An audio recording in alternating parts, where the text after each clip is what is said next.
Guys, welcome back to my channel. So ഇന്ന് നമ്മൾ discuss ചെയ്യുന്നത് ഒരുപാട് കോമ്പറ്റേറ്റീവ് എക്സാംസിനൊക്കെ ചോദിക്കുന്ന രോഗങ്ങൾ എന്ന ടോപ്പിക്കാണ്. സോ നമുക്കറിയാലോ, ജലദോഷം മുതൽ അർബുദം വരെയുള്ള അനവധി രോഗങ്ങളാണ് മനുഷ്യർക്ക് വരാറുള്ളത് അല്ലേ. അവയുടെ രോഗകാരണങ്ങളെക്കുറിച്ചും ലക്ഷണങ്ങളെക്കുറിച്ചും അതുപോലെ മരുന്നുകളെക്കുറിച്ചുമെല്ലാം ഒരുപാട് ചോദ്യങ്ങളൊക്കെ മിക്ക പരീക്ഷകൾക്ക് ഉണ്ടാകാറുണ്ട്. എല്ലാ ചോദ്യങ്ങളും അല്ലെങ്കിൽ ഒരു ചോദ്യമെങ്കിലും തീർച്ചയായിട്ടും ഉണ്ടാകാറുണ്ട്. അപ്പോൾ നമ്മൾ ഈ വീഡിയോയിലൂടെ ഉദ്ദേശിക്കുന്നത് ഇങ്ങനെയുള്ള രോഗങ്ങളെ പറ്റിയിട്ടുള്ള കുറച്ച് ക്വസ്റ്റ്യൻസും ആൻസേഴ്സും ഡിസ്കസ് ചെയ്യുക എന്നതാണ്. സോ നമുക്ക് വീഡിയോയിലോട്ട് കിടക്കാം. ആരോഗ്യം പൂർണ്ണമായ ശാരീരികവും മാനസികവും സാമൂഹികവുമായ ക്ഷേമത്തിൻ്റെ അവസ്ഥയാണ്. രോഗത്തിൻ്റെ ബലഹീനതയുടെയോ അഭാവം മാത്രമല്ല. ഏത് അന്താരാഷ്ട്ര സംഘടനയാണ് ആരോഗ്യത്തെ പ്രകാരം നിർവഹിച്ചത്? World health organisation. അപ്പോൾ വേൾഡ് ഹെൽത്ത് ഓർഗനൈസേഷനാണ് ആരോഗ്യം പൂർണ്ണമായ ശാരീരികവും മാനസികവും സാമൂഹികവുമായ ക്ഷേമത്തിൻ്റെ അവസ്ഥയാണ് എന്നും രോഗത്തിൻ്റെയോ ബലഹീനതയുടെയോ അഭാവം മാത്രമല്ല എന്നും ആരോഗ്യത്തെ പറ്റി നിർവഹിച്ചത് വേൾഡ് ഹെൽത്ത് ഓർഗനൈസേഷനാണ്. ആരോഗ്യത്തെ ബാധിക്കുന്ന പ്രധാന ഘടകങ്ങൾ ഏതെല്ലാം? ജനിതക വൈകല്യങ്ങൾ, അതായത് ജനന വൈകല്യങ്ങളും ജനിതക വൈകല്യങ്ങളും, അതുപോലെ രോഗാണുബാധ, ജീവിതശൈലി രോഗങ്ങളെന്ന് പറയുമ്പോൾ ആഹാരം, വ്യായാമം, വിശ്രമം, ശീലങ്ങൾ, ഇതുമായി ബന്ധപ്പെട്ടുണ്ടാകുന്ന രോഗങ്ങളാണ് ജീവിതശൈലി രോഗങ്ങൾ. അപ്പോൾ ഈ 3 രോഗങ്ങളാണ് ആരോഗ്യത്തെ ബാധിക്കുന്ന 3 ഘടകങ്ങൾ. രോഗങ്ങളെ പൊതുവായി 2ആയിട്ട് തരംതിരിക്കാം. അവ ഏതെല്ലാം? പകരുന്ന രോഗങ്ങളും പകരാത്ത രോഗങ്ങളും, അതായത് ഇൻഫെക്ഷ്യസ് ഡിസീസസും നോൺ ഇൻഫെക്ഷ്യസ് ഡിസീസസും. ഒരാളിൽ നിന്ന് മറ്റൊരാളിലേക്ക് പകരുന്ന രോഗങ്ങൾ അറിയപ്പെടുന്നത് പകർച്ചവ്യാധികൾ എന്നാണ്. ഒരാളിൽ നിന്ന് മറ്റൊരാളിലേക്ക് പകരുന്ന രോഗങ്ങൾ അറിയപ്പെടുന്നത് പകർച്ചവ്യാധികൾ എന്നാണ്. രോഗങ്ങൾക്ക് കാരണമാകുന്ന സൂക്ഷ്മജീവികൾ എന്തെല്ലാം? Bacteria, virus, fungus, protozoa. അപ്പോൾ ബാക്ടീരിയ, വൈറസ്, ഫംഗസ്, പ്രോട്ടോസോവ മുതലായ കാരണങ്ങൾ കൊണ്ടാണ് നമുക്ക് രോഗങ്ങൾ ഉണ്ടാകുന്നത്. വളരെ വേഗത്തിൽ പടർന്നു പിടിക്കുന്ന രോഗങ്ങൾ പൊതുവെ അറിയപ്പെടുന്നത് എപ്പിഡമിക് എന്നാണ്. അതായത് വളരെ പെട്ടെന്ന് പടർന്നു പിടിക്കുന്ന രോഗങ്ങൾ അറിയപ്പെടുന്നത് എപ്പിഡമിക് എന്നാണ്. സമൂഹത്തിൽ വളരെ കാലങ്ങളായി നിലനിൽക്കുന്നതും പൂർണ്ണമായി തുടച്ചു മാറ്റാൻ കഴിയാത്തതുമായ രോഗങ്ങൾ അറിയപ്പെടുന്നത് എൻഡമിക് എന്നുമാണ്. അപ്പോൾ വളരെ വേഗത്തിൽ പടർന്നു പിടിക്കുന്ന രോഗങ്ങളാണെങ്കിൽ എപ്പിഡമിക് എന്നും, സമൂഹത്തിൽ വളരെ കാലങ്ങളായിട്ട് നിലനിൽക്കുന്നതും പൂർണ്ണമായി നമുക്ക് തുടച്ചു മാറ്റാൻ കഴിയാത്തതുമായ രോഗങ്ങളെ എന്തെന്നും അറിയപ്പെടുന്നു? എൻഡമിക് എന്നും അറിയപ്പെടുന്നു. ഒരു രാജ്യത്തിൽ നിന്ന് മറ്റൊരു രാജ്യത്തിലേക്കോ അല്ലെങ്കിൽ ഒരു ഭൂഖണ്ഡത്തിൽ നിന്ന് മറ്റൊരു ഭൂഖണ്ഡത്തിലേക്കോ അതിവേഗം പടർന്നു പിടിക്കുന്ന രോഗങ്ങളെ അറിയപ്പെടുന്നത് പാൻഡമിക് എന്നാണ്. നമുക്ക് കോവിഡൊക്കെ വന്ന ടൈമിലൊക്കെ ഒരുപാടുണ്ടായിരുന്നു അല്ലേ, പാൻഡമിക് എന്നൊക്കെ പറഞ്ഞിട്ട് ന്യൂസിലൊക്കെ കേട്ടതാണ്. അപ്പോൾ അതുപോലെയാണ് ഈ ഒരു ക്വസ്റ്റ്യൻ ഉദ്ദേശിച്ചത്. ഒരു രാജ്യത്തിൽ നിന്ന് മറ്റൊരു രാജ്യത്തിലേക്കോ അല്ലെങ്കിൽ ഒരു ഭൂഖണ്ഡത്തിൽ നിന്ന് മറ്റൊരു ഭൂഖണ്ഡത്തിലേക്കോ അതിവേഗം പടർന്നു പിടിക്കുന്ന രോഗങ്ങളാണ് പാൻഡമിക് എന്ന് അറിയപ്പെടുന്നത്. ഇനി മൃഗങ്ങളിൽ നിന്ന് മനുഷ്യരിലേക്ക് പകരുന്ന രോഗങ്ങളെ അറിയപ്പെടുന്നത് സൂണോസിസ് എന്നാണ്. അപ്പോൾ സൂണോസിസ് എന്നാണ് മൃഗങ്ങളിൽ നിന്ന് മനുഷ്യരിലേക്ക് പകരുന്ന രോഗങ്ങളെ അറിയപ്പെടുന്നത്. മൃഗങ്ങൾക്കിടയിലെ സാംക്രമിക രോഗങ്ങൾ അറിയപ്പെടുന്നത് എപ്പിസൂട്ടിക് എന്നാണ്. അപ്പോൾ മൃഗങ്ങൾക്കിടയിലെ സാംക്രമിക രോഗങ്ങൾ അറിയപ്പെടുന്നത് എപ്പിസൂട്ടിക് എന്നാണ്. തെറ്റായ ജീവിതശൈലിയിലൂടെ ഉണ്ടാകുന്ന രോഗങ്ങളാണ് ജീവിതശൈലി രോഗങ്ങൾ. ഓക്കെ, അപ്പോൾ നമ്മുടെ തെറ്റായ ജീവിതശൈലിയിലൂടെ ഉണ്ടാകുന്ന രോഗങ്ങളാണ് ജീവിതശൈലി രോഗങ്ങൾ. എന്തൊക്കെയാണ് തെറ്റായിട്ടുള്ള ജീവിതശൈലികൾ എന്ന് പറയുമ്പോൾ കൃത്യമായ വ്യായാമമില്ലായ്മ, അതുപോലെ തന്നെ ജങ്ക് ഫുഡുകൾ, പുറത്തുനിന്നൊക്കെ ഒരുപാട് ഫുഡുകൾ നമ്മൾ കഴിക്കുന്നുണ്ട്, നമ്മൾ ആവശ്യത്തിലധികം വെള്ളം കുടിക്കാത്തത്. അപ്പോൾ ഇങ്ങനെയുള്ള ഒരുപാട് കാര്യങ്ങൾ കൊണ്ടാണ് ജീവിതശൈലി രോഗങ്ങളൊക്കെ ഉണ്ടാകുന്നത്. പ്രധാനമായിട്ടും ജങ്ക് ഫുഡിൻ്റെ ഓവർ യൂസ് കൊണ്ടും അല്ലെങ്കിൽ കൃത്യമായിട്ട് നമ്മൾ എക്സസൈസ് ചെയ്യാത്തത് കൊണ്ടുമാണ് പ്രധാനമായിട്ടും ജീവിതശൈലി രോഗങ്ങൾ ഉണ്ടാകുന്നത്. ഓക്കെ, അപ്പോൾ ഇതിൻ്റെ എക്സാമ്പിൾസ്, ഈ ജീവിതശൈലി രോഗങ്ങൾക്ക് ഉദാഹരണങ്ങൾ ചോദിച്ചാൽ ഡയബറ്റീസ് പറയാം, ഹൈപ്പർ ടെൻഷൻ പറയാം, പക്ഷാഘാതം പറയാം. അപ്പോൾ ഡയബറ്റീസ്, ഹൈപ്പർ ടെൻഷൻ, പക്ഷാഘാതം മുതലായവയാണ് ജീവിതശൈലി രോഗങ്ങൾക്ക് ഉദാഹരണം. ബാക്ടീരിയ, വൈറസുകൾ, ഫംഗസുകൾ, പ്രോട്ടോസോവുകൾ, വിരകൾ മുതലായ വിഭാഗത്തിൽപ്പെട്ട പലതരം ജീവികൾ മനുഷ്യരിൽ രോഗങ്ങൾക്ക് കാരണമാകുന്നു. ഈ രോഗങ്ങൾ ഉണ്ടാക്കുന്നവയെ അറിയപ്പെടുന്നത് രോഗകാരികൾ അല്ലെങ്കിൽ പാത്തോജൻസ് എന്നാണ്. അപ്പോൾ രോഗങ്ങൾ ഉണ്ടാക്കുന്ന പലതരം ജീവികളുണ്ട്, മനുഷ്യരിൽ രോഗങ്ങൾ ഉണ്ടാക്കുന്ന പലതരം ജീവികളുണ്ട്. അതിന് എക്സാമ്പിളാണ് ബാക്ടീരിയ, വൈറസുകൾ, ഫംഗസുകൾ, പ്രോട്ടോസോവ, വിരകൾ പോലുള്ളതൊക്കെ, വോംസ്.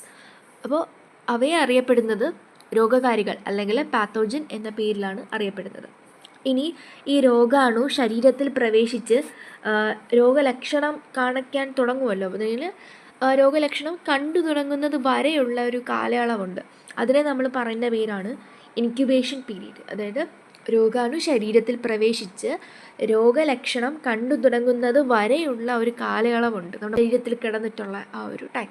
അതിനെ നമ്മൾ ഇൻക്യുബേഷൻ പീരീഡ് എന്ന് പറയും. Incubation period. ഓക്കെ, ഇതേ പറഞ്ഞല്ലോ ഒരുപാട് ടൈപ്പിലുള്ള രോഗങ്ങളുണ്ട് അല്ലേ. ബാക്ടീരിയ കൊണ്ടുണ്ടാകാം, വൈറസ് കൊണ്ടുണ്ടാകാം, ഫംഗസ് കൊണ്ടുണ്ടാകാം, പ്രോട്ടോസോവ കൊണ്ടുണ്ടാകാം, വോംസ് കൊണ്ടും ഉണ്ടാകാം. അപ്പോൾ നമ്മളിന്ന് ഡിസ്കസ് ചെയ്യുന്നത് ബാക്ടീരിയ കൊണ്ടുണ്ടാകുന്ന രോഗങ്ങളാണ്. പ്രധാനമായിട്ടും ബാക്ടീരിയാസ് കൊണ്ട് ഉണ്ടാകുന്ന രോഗങ്ങളാണ് ഒരുപാട് ഉള്ളത്. അപ്പോൾ നമുക്ക് ഇന്ന് അതാണ് നമ്മൾ ഡിസ്കസ് ചെയ്യുന്നത്. ഓക്കെ, ബാക്ടീരിയ രോഗങ്ങൾക്ക് ഒന്നാമതായിട്ട് നമ്മൾ പഠിക്കുന്നത് ടൈഫോയിഡാണ്, അല്ലെങ്കിൽ സന്നിപാത ജ്വര എന്നും പറയും. ഇതിന് കാരണമായ സൂക്ഷ്മജീവി എന്താണ്? നമ്മൾ നേരത്തെ പറഞ്ഞ ബാക്ടീരിയാസ് ആണ്. ഓക്കെ, ടൈഫോയിഡിന് കാരണമാകുന്ന രോഗകാരിയായ ബാക്ടീരിയമാണ് സാൽമണല്ല ടൈഫൈ. അപ്പോൾ സാൽമണല്ല ടൈഫൈ ആണ് ടൈഫോയിഡിന് കാരണമായ രോഗകാരിയായ ബാക്ടീരിയ. ഈ സാൽമണല്ല ടൈഫൈ എന്ന ബാക്ടീരിയം നമ്മുടെ മനുഷ്യ ശരീരത്തിൽ എങ്ങനെയാണ് പ്രവേശിക്കുന്നത്? ഈ ബാക്ടീരിയകളാൽ മലിനമാക്കപ്പെട്ട ആഹാരത്തിലൂടെയും ജലത്തിലൂടെയും ഇവ ചെറുകുടലിലേക്കും അവിടെ നിന്ന് രക്തത്തിലൂടെ മറ്റ് അവയവങ്ങളിലേക്കും പ്രവേശിക്കുന്നു.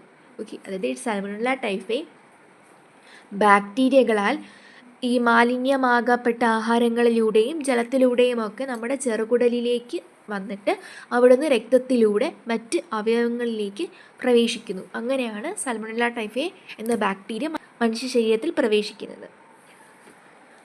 ടൈഫോയിഡിൻ്റെ ലക്ഷണങ്ങൾ എന്തൊക്കെയാണ് എന്ന് ചോദിച്ചാൽ, നീണ്ടു നിൽക്കുന്ന കടുത്ത പനി, ഏകദേശം 39 ഡിഗ്രി സെൽഷ്യസ് മുതൽ 40 ഡിഗ്രി സെൽഷ്യസ് വരെ ആകാം. അതുപോലെ തന്നെ ക്ഷീണം, തലവേദന, വയറുവേദന, വിശപ്പില്ലായ്മ മുതലായ കാര്യങ്ങളാണ് ടൈഫോയിഡിൻ്റെ പ്രധാനപ്പെട്ട ലക്ഷണങ്ങൾ. ടൈഫോയിഡ് രോഗം മൂർച്ഛിക്കുമ്പോൾ ശരീരത്തിലുണ്ടാകുന്ന പ്രശ്നങ്ങൾ എന്തൊക്കെയാണ്? കുടലിൽ ദ്വാരങ്ങൾ ഉണ്ടാക്കുകയും രോഗിക്ക് മരണം വരെ സംഭവിക്കുകയും ചെയ്യുന്നു. ടൈഫോയിഡ് രോഗം സ്ഥിരീകരിക്കാൻ ഉപയോഗിക്കുന്ന ടെസ്റ്റ് എന്താണ്? Widal test. അപ്പോൾ ഇതൊരു ഇമ്പോർട്ടൻ്റ് ആയിട്ടുള്ള ഒരു ക്വസ്റ്റ്യനാണ്. ടൈഫോയിഡ് രോഗം സ്ഥിരീകരിക്കാൻ ഉപയോഗിക്കുന്ന ടെസ്റ്റ് എന്താണ്? Widal test. അടുത്ത രോഗമാണ് ന്യൂമോണിയ. ന്യൂമോണിയയും എന്താണ്? ഒരു ബാക്ടീരിയ രോഗമാണ്. ന്യൂമോണിയയ്ക്ക് കാരണമാകുന്ന ബാക്ടീരിയകളാണ് സ്ട്രെപ്റ്റോകോക്കസ് ന്യൂമോണിയ, ഹീമോഫിലസ് ഇൻഫ്ലുവൻസി. അപ്പോൾ 2 ബാക്ടീരിയാസാണ് ന്യൂമോണിയ ഉണ്ടാക്കുന്നത്, സ്ട്രെപ്റ്റോകോക്കസ് ന്യൂമോണിയ, ഹീമോഫിലസ് ഇൻഫ്ലുവൻസി. ഈ ചില രോഗങ്ങളുടെ ബാക്ടീരിയത്തിൻ്റെ പേരിൽ അവരുടെ പേരും കാണും. നമ്മൾ നേരത്തെ പറഞ്ഞ ടൈഫോയിഡിൽ സാൽമണല്ല ടൈഫൈ എന്നായിരുന്നു. ഇതിൽ ന്യൂമോണിയയിൽ ഒന്നാമത്തെ ആളുടെ പേര് സ്ട്രെപ്റ്റോകോക്കസ് ന്യൂമോണിയ എന്നാണ് അല്ലേ. പക്ഷേ രണ്ടാമത്തെ ആളുടെ പേര് അങ്ങനെയല്ല. അപ്പോൾ ചിലതിൽ അങ്ങനെ വരാം, ചിലതിൽ അങ്ങനെ ഇല്ലാണ്ടും ഇരിക്കാം. അപ്പോൾ കോമ്പറ്റേറ്റീവ് എക്സാംസിനൊക്കെ ചോദിക്കുകയാണെങ്കിൽ പ്രധാനമായിട്ടും നിങ്ങൾ അങ്ങനെ ഉള്ളത് വെച്ചിട്ട് ആദ്യം കണക്ട് ചെയ്യാനായിട്ട് നോക്കുക. അത് കുറച്ചും കൂടെ നിങ്ങൾക്ക് ഈസി ആയിട്ട് ആൻസർ എഴുതാനായിട്ട് പറ്റും. ഇനി ന്യൂമോണിയ ബാധിക്കുന്ന ശരീരഭാഗം ഏതാണ്? ശ്വാസകോശത്തിലെ വായു അറകളെ. അപ്പോൾ ശ്വാസകോശത്തിലെ വായു അറകളെയാണ് ബാധിക്കുന്നത്, ന്യൂമോണിയ ബാധിക്കുന്നത്. പ്രധാനപ്പെട്ട ലക്ഷണങ്ങൾ എന്തൊക്കെയാണ്? പനി, വിറയൽ, ചുമ, തലവേദന. പനി, വിറയൽ, ചുമ, തലവേദന. ഈ ന്യൂമോണിയയ്ക്ക് കാരണമായ ബാക്ടീരിയയുടെ പ്രവർത്തന ഫലമായി അണുബാധ ഉണ്ടാകുകയും വായു അറകൾ ദ്രവത്താൽ നിറയുകയും കഠിനമായ ശ്വസന പ്രശ്നങ്ങളിലേക്ക് നയിക്കുകയും ചെയ്യുന്നു. ഓക്കെ, ഇതും കൂടി ഒന്ന് ഓർത്തിരിക്കുക. ന്യൂമോണിയ രോഗം മൂർച്ഛിച്ചു എന്ന് നമുക്ക് എപ്രകാരം മനസ്സിലാക്കാം? ചുണ്ടുകളും കൈവിരലിൻ്റെ നഖങ്ങളും ചാരനിറത്തിൽ നിന്ന് നീല നിറത്തിലേക്ക് മാറുന്നു. ഇതും ഇമ്പോർട്ടൻ്റ് ആണ്. ചാരനിറത്തിൽ നിന്ന് നീല നിറത്തിലേക്ക് മാറുന്നു. അപ്പോൾ ഇങ്ങനെ നമുക്ക് ന്യൂമോണിയ രോഗം കൂടി എന്ന് നമുക്ക് മനസ്സിലാക്കാനായിട്ട് പറ്റും. രോഗിയായ വ്യക്തിയിൽ നിന്ന് സ്വതന്ത്രമാകുന്ന സ്രവങ്ങളോ കണികകളോ ശ്വസിക്കുന്നത് മൂലമോ അല്ലെങ്കിൽ രോഗി ഉപയോഗിച്ച ഗ്ലാസുകളോ പാത്രങ്ങളോ പങ്കുവയ്ക്കുന്നത് മൂലമോ ആരോഗ്യവാനായ ഒരു വ്യക്തിക്ക് ന്യൂമോണിയ വരാം. ഈ പ്രസ്താവന ശരിയോ തെറ്റോ എന്ന് ചോദിച്ചാൽ ശരിയാണ് ഉത്തരം. അടുത്ത രോഗമാണ് ഡിഫ്തീരിയ. ഡിഫ്തീരിയയും എന്താണ്? ഒരു ബാക്ടീരിയ കൊണ്ടുണ്ടാകുന്ന രോഗമാണ്. ഡിഫ്തീരിയയ്ക്ക് കാരണമാകുന്ന ബാക്ടീരിയമാണ് കൊറീനി ബാക്ടീരിയം ഡിഫ്തീരിയ. എന്താണ് കൊറീനി ബാക്ടീരിയം ഡിഫ്തീരിയ? ഞാൻ പറഞ്ഞല്ലോ ഈ വാക്ക് തന്നെയല്ലേ ഈ വാക്ക്. അപ്പോൾ നിങ്ങൾക്ക് ഇങ്ങനെയൊക്കെ എളുപ്പത്തിൽ മനസ്സിലാക്കാൻ പറ്റും കേട്ടോ. അപ്പോൾ ഡിഫ്തീരിയയ്ക്ക് കാരണമാകുന്ന ബാക്ടീരിയം എന്താണ്? കൊറീനി ബാക്ടീരിയം ഡിഫ്തീരിയ. ചുമ, തുമ്മൽ എന്നിവയിലൂടെ രോഗബാധിതരിൽ നിന്ന് മറ്റൊരാളിലേക്ക് നേരിട്ടും പകരുന്ന രോഗമാണ് ഇത്.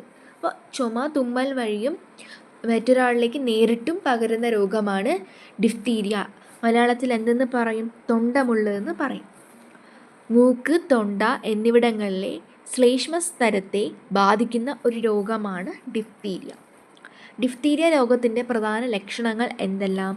പനി, തൊണ്ടവേദന, കഴുത്തിലെ ലിംഫ് ഗ്രന്ഥികളുടെ വീക്കം. പ്രധാനമായിട്ടും കഴുത്തിലെ ലിംഫ് ഗ്രന്ഥികളുടെ വീക്കമാണ് ശ്രദ്ധിക്കുന്നത്. ടോക്സിനുകളാൽ നശിക്കപ്പെട്ട ശ്ലേഷ്മാവരണത്തിലെ കോശങ്ങൾ 2-3 ദിവസങ്ങൾക്കകം കട്ടിയുള്ള എന്ത് ആവരണം തൊണ്ടയിൽ ഉണ്ടാകുന്നു?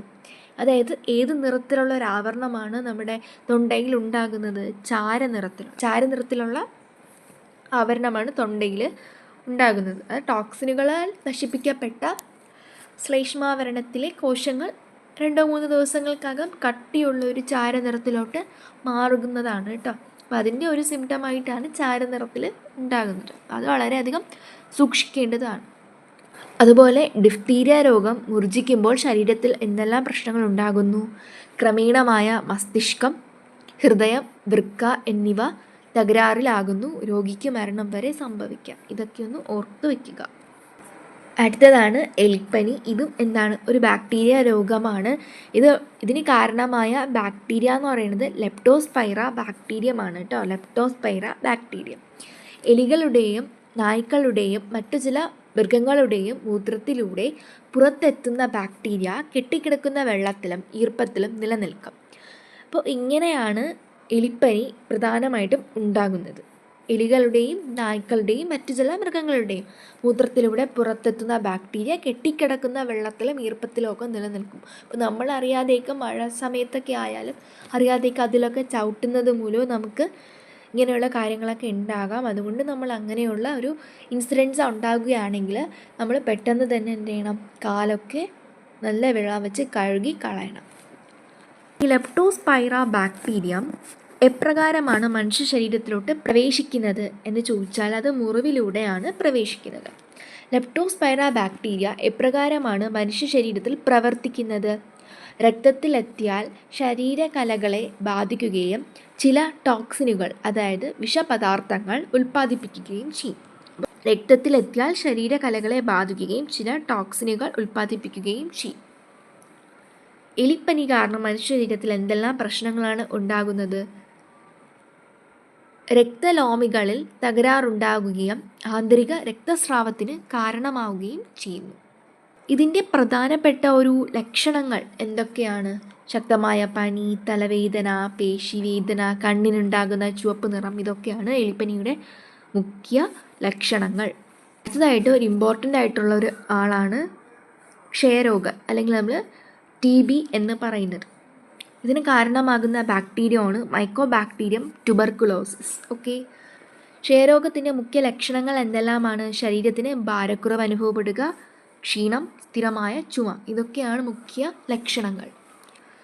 രോഗി ചുമയ്ക്കുമ്പോഴോ തുമ്മുമ്പോഴോ സംസാരിക്കുമ്പോഴോ രോഗാണുക്കൾ വായുവിലേക്കും മറ്റുള്ളവരിലേക്കും വ്യാപിക്കുന്നത് വഴിയാണ് ക്ഷയരോഗം പടരുന്നത്. ഈ പ്രസ്താവന ശരിയാണോ തെറ്റാണോ? തീർച്ചയായിട്ടും ഈ പ്രസ്താവന ശരിയാണ്. ക്ഷയരോഗം മുഖ്യമായിട്ടും ബാധിക്കുന്ന ശരീരഭാഗം ഏതാണെന്ന് ചോദിച്ചാൽ ശ്വാസകോശമാണ്. ശ്വാസകോശത്തിലാണ് ക്ഷയരോഗം മുഖ്യമായിട്ടും ബാധിക്കുന്നത്. ശ്വാസകോശത്തെ ബാധിക്കുന്ന ക്ഷയരോഗം അറിയപ്പെടുന്നത് എന്ത് പേരിലാണ്? Pulmonary tuberculosis. അപ്പോൾ പൾമണറി ട്യൂബർകുലോസിസ് എന്ന പേരിലാണ് ശ്വാസകോശത്തെ ബാധിക്കുന്ന ക്ഷയരോഗം അറിയപ്പെടുന്നത്. അപ്പോൾ വേറെ ഒരിടത്തും ബാധിക്കൂലേ എന്നൊരു ക്വസ്റ്റ്യൻ എല്ലാവർക്കും ഉണ്ടാകാം. ഞാൻ പറഞ്ഞത് ശ്വാസകോശത്തെയാണ് മുഖ്യമായിട്ടും ക്ഷയരോഗം ബാധിക്കുന്നത് എന്നാണ്. എന്നാൽ മറ്റ് ചില ശരീരഭാഗങ്ങളിലും ക്ഷയരോഗം ബാധിക്കാറുണ്ട്. വൃക്കകൾ, അസ്ഥികൾ, അസ്ഥിസന്ധികൾ, തലച്ചോറ് ഇവയിലും എന്ത് ചെയ്യാറുണ്ട്? ക്ഷയരോഗം ബാധിക്കാറുണ്ട്. ക്ഷയരോഗത്തെ തടയുന്നതിനായി ഉപയോഗിക്കുന്ന പ്രതിരോധ വാക്സിൻ എന്താണെന്ന് ചോദിച്ചാൽ ബാസിലസ് കാൽമെറ്റ് ഗുരിൻ. അപ്പോൾ ബാസിലസ് കാൽമെറ്റ് ഗുരിനാണ് ക്ഷയരോഗത്തെ തടയുന്നതിനായിട്ട് ഉപയോഗിക്കുന്ന വാക്സിൻ, പ്രതിരോധ വാക്സിൻ. ഇതും കൂടെ ഒന്ന് നോട്ട് ചെയ്യുക കേട്ടോ. ക്ഷയരോഗ ചികിത്സയ്ക്ക് ഉപയോഗിക്കുന്ന ആൻറ്റിബയോട്ടിക് ഏതാണ്? സ്ട്രെപ്റ്റോമൈസിൻ. അപ്പോൾ സ്ട്രെപ്റ്റോമൈസിനാണ് ക്ഷയരോഗ ചികിത്സയ്ക്ക് ഉപയോഗിക്കുന്ന ആൻറ്റിബയോട്ടിക്. ഇനി ക്ഷയരോഗത്തിന് നൽകുന്ന ഒരു ചികിത്സാ രീതി എന്താണ്? ഡോട്ട്സ്. എന്താണ് ഡോട്ട്സ്? ഇത് വളരെ വളരെ ഇമ്പോർട്ടൻ്റ് ആണ്. ക്ഷയരോഗത്തിന് നൽകുന്ന ചികിത്സാ രീതി എന്താണ്? ഡോട്ട്സ്. അതായത് directly observed treatment short course. Directly observed treatment short course എന്നാണ് ഡോട്ട്സിൻ്റെ എബ്രിവേഷൻ. ട്യൂബർകുലോസിസ് എന്ന പദം ആദ്യമായി ഉപയോഗിച്ചത് ആരാണ്? JL ഷോൺലിൻ. JL ഷോൺലിനാണ് ട്യൂബർകുലോസിസ് അല്ലെങ്കിൽ TB എന്ന പദം ആദ്യമായിട്ട് ഉപയോഗിച്ചത്. മൈക്രോബാക്ടീരിയം ട്യൂബർകുലോസിസ് എന്ന ക്ഷയരോഗാണുവിനെ കണ്ടെത്തിയ ശാസ്ത്രജ്ഞൻ ആരാണ്? Robert Koch. അപ്പോൾ റോബർട്ട് കോക്കാണ് മൈക്രോബാക്ടീരിയം ട്യൂബർകുലോസിസ് എന്ന ക്ഷയരോഗാണുവിനെ കണ്ടെത്തിയ ശാസ്ത്രജ്ഞൻ റോബർട്ട് കോക്ക്. ലോക ക്ഷയരോഗ ദിനം എന്നാണ്? വളരെ ഇമ്പോർട്ടൻ്റ് ആണ്. മാർച്ച് 24. മാർച്ച് 24 ലോക ക്ഷയരോഗ ദിനം. ഇതാദ്യമായിട്ട് ആചരിച്ച വർഷം 1982. 2023-24 വർഷത്തെ ലോക ക്ഷയരോഗ ദിനത്തിൻ്റെ പ്രമേയം എന്തായിരുന്നു? Yes we can end TB. Yes we can end TB എന്നാണ് 2023-24 വർഷത്തെ ലോക ക്ഷയരോഗ ദിനത്തിൻ്റെ പ്രമേയം. എന്നാൽ 2025 എന്തായിരുന്നു? Yes we can end TB, commit, invest, deliver. അപ്പോൾ 2023-24 വർഷത്തെ അതുപോലെ തന്നെയാണ്, പക്ഷേ 3 എക്സ്ട്രാ കാര്യങ്ങൾ ആഡ് ചെയ്തിട്ടുണ്ട്. എന്തൊക്കെയാണ്? Commit, invest, deliver. അടുത്ത ഒരാളാണ് ടെറ്റനസ് എന്ന് പറയുന്നത്. ടെറ്റനസിന് കാരണമാകുന്ന ബാക്ടീരിയ എന്താണ്? ക്ലോസ്ട്രീഡിയം ടെറ്റനൈ. ക്ലോസ്ട്രീഡിയം ടെറ്റനൈയാണ് ടെറ്റനസിന് കാരണമാകുന്ന ബാക്ടീരിയ. ഇതിനെ ലോക്ക് ജോ എന്നും അറിയപ്പെടുന്നു. അപ്പോൾ ലോക്ക് ജോ എന്നറിയപ്പെടുന്ന രോഗം എന്താണ്? ടെറ്റനസ്. പ്രധാനപ്പെട്ട ലക്ഷണങ്ങൾ എന്താണ്? പനി, താടിയെല്ല് ഞെരുങ്ങൽ, പേശി വലിവ്, വിഴുങ്ങാൻ ബുദ്ധിമുട്ട്, ഇങ്ങനെയുള്ളതൊക്കെയാണ് ടെറ്റനസിൻ്റെ പ്രധാനമായിട്ടുള്ള ലക്ഷണങ്ങൾ. ടെറ്റനസ് സ്ഥിരീകരിക്കാനുള്ള ഒരു ക്ലിനിക്കൽ പരിശോധന എന്താണ്? Spatula test. അപ്പോൾ സ്പാറ്റുല ടെസ്റ്റാണ് ടെറ്റനസിനെ സ്ഥിരീകരിക്കാനുള്ള ഒരു ക്ലിനിക്കൽ പരിശോധന.